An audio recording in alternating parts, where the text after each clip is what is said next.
अस्सलाम वालेकुम नाज़रीन, मैं हूं आपका अपना clinical psychologist Jafar Ali. Welcome back with any video. आज की वीडियो में हम डिस्कस करेंगे एक ऐसी पावर के बारे में, ह्यूमन साइकोलॉजी की पावर के बारे में, जो हमारी ज़िंदगी को बदल सकती है और हमारी ज़िंदगी पर बहुत ज़्यादा असरअंदाज होती है। The most important and powerful thing in human psychology is emotion.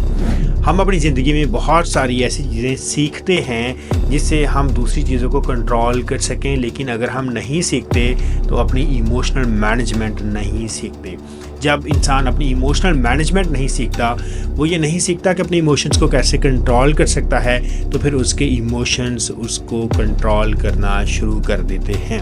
फिर हम अपनी ज़िंदगी में हर जगह पर देखते हैं किस तरह हमारे इमोशंस हमारे ऊपर गालिब आ जाते हैं, अपना कंट्रोल कर लेते हैं और हमारा अपने ऊपर बस नहीं चलता। जिस तरह से इमोशंस का फ्लो बहता है, हम उसी तरफ बहते जाते हैं। The good news is human psychology में ऐसी बहुत सारी टेक्निक्स डेवलप हो चुकी हैं जिनके ज़रिए से हम अपने इमोशंस को बेहतर तरीके से ना सिर्फ कंट्रोल कर सकते हैं, बल्कि उन्हें एज अ पावर मैनेज कर इस्तेमाल करके अपनी ज़िंदगी में बहुत बेहतरी भी ला सकते हैं।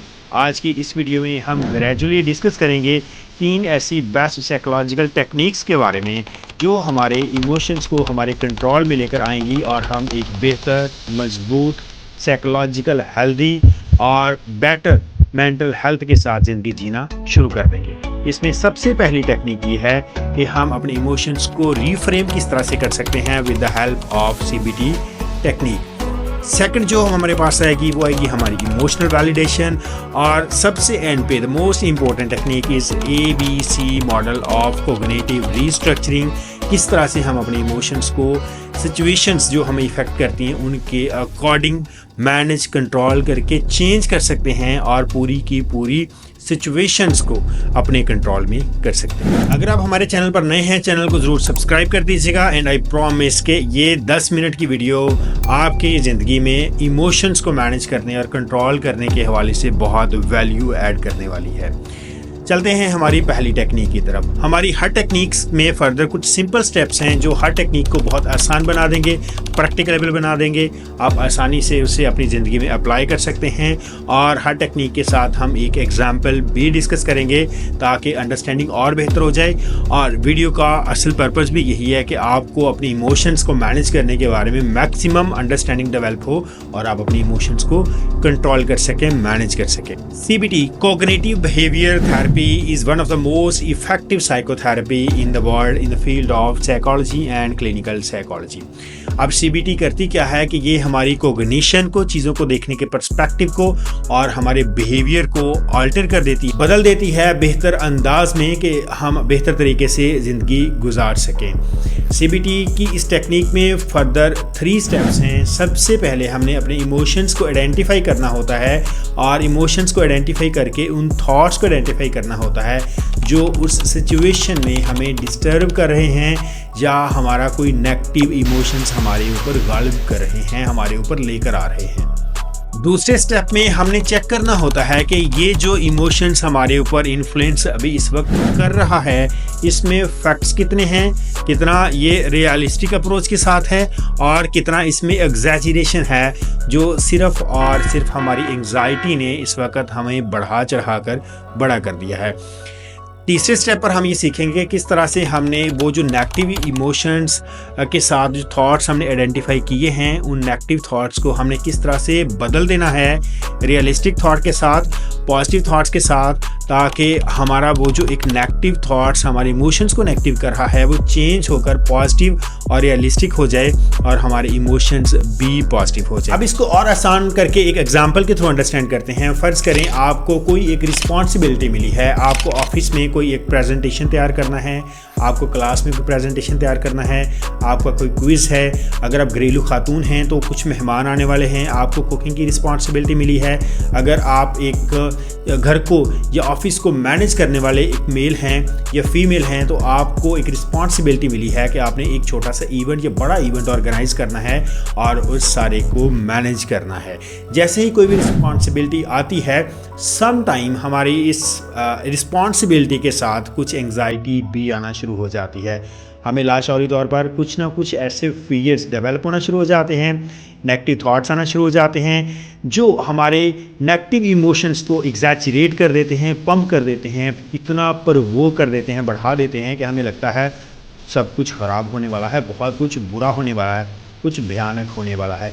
ऐसी सिचुएशन में आपने रिलैक्स करना है और आइडेंटिफाई करना है कि कौन से ऐसे नेगेटिव थॉट्स हैं, कौन सी ऐसी मनफी सोचें हैं। जैसे कि कुछ बुरा हो जाएगा, आई एम फेलियर, मेरी दूसरे लोगों के सामने बेइज्जती हो जाएगी, I can take this responsibility, और इससे अब अगर रिस्पॉन्सिबिलिटी तो मुझे करना है, अब आप लेना नहीं चाह रहे, तो ये एक कॉन्फ्लिक्ट की सिचुएशन डेवलप हो गई है। और इस कॉन्फ्लिक्ट की सिचुएशन में आपको जो एंग्जाइटी ज़्यादा आना शुरू हो जाएगी, नेगेटिव इमोशंस ज़्यादा आना शुरू हो जाएंगे और वो नेगेटिव इमोशंस आपको ओवरवेल्म कर लेंगे।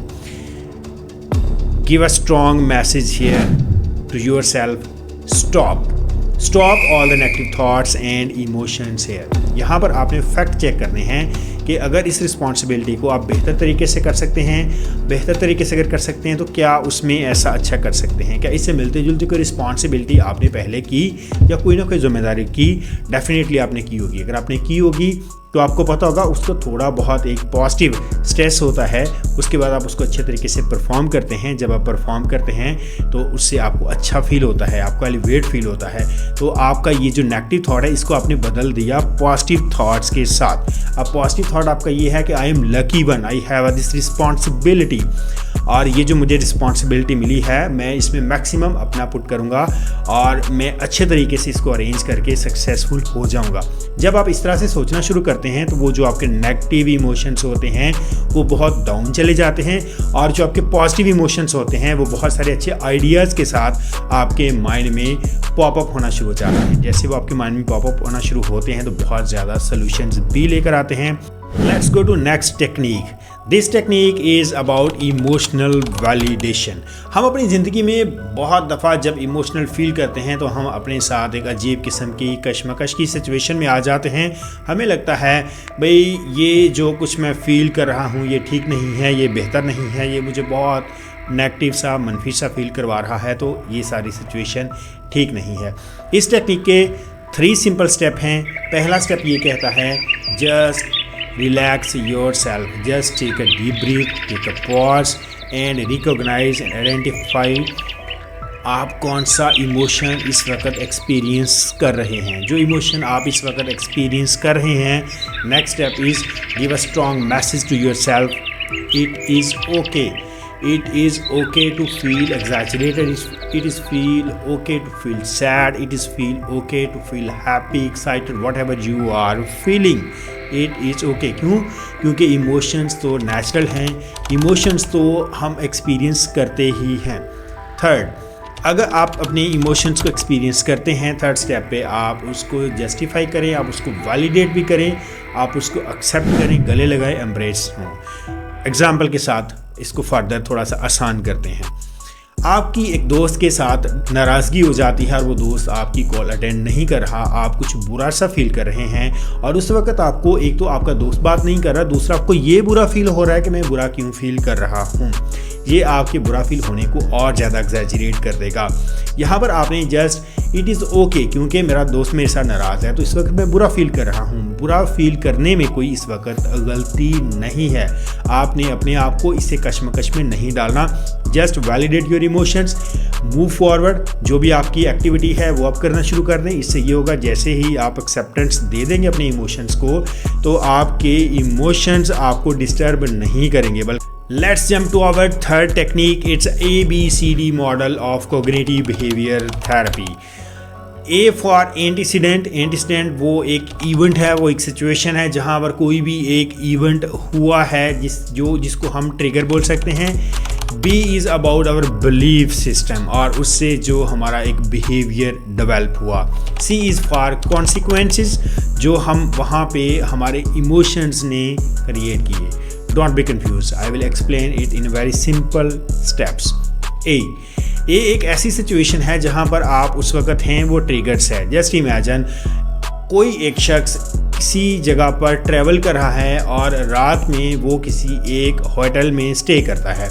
जब वो होटल में स्टे करता है तो वो वहाँ पर सो रहा है। रात को उसको फील होता है कि जो होटल के एक विंडो है उसमें से कोई आवाज़ आ रही है और वो थोड़ा सा झांक कर बाहर देखता है। जैसे वो बाहर देखता है वो देखता है कि गली में एक साया भी हिल रहा है। जब वो साया देखता है, खिड़की की आवाज़ सुनता है, तो वो समझता है कि शायद कोई उसको डिस्टर्ब कर रहा है, कोई उसको नुकसान पहुंचाना चाह रहा है, कोई चोर है या कोई ख़तरे की कंडीशन है। उसकी नींद गायब हो जाती है, एकदम से वो डर जाता है और कॉर्नर में आकर बैठ जाता है।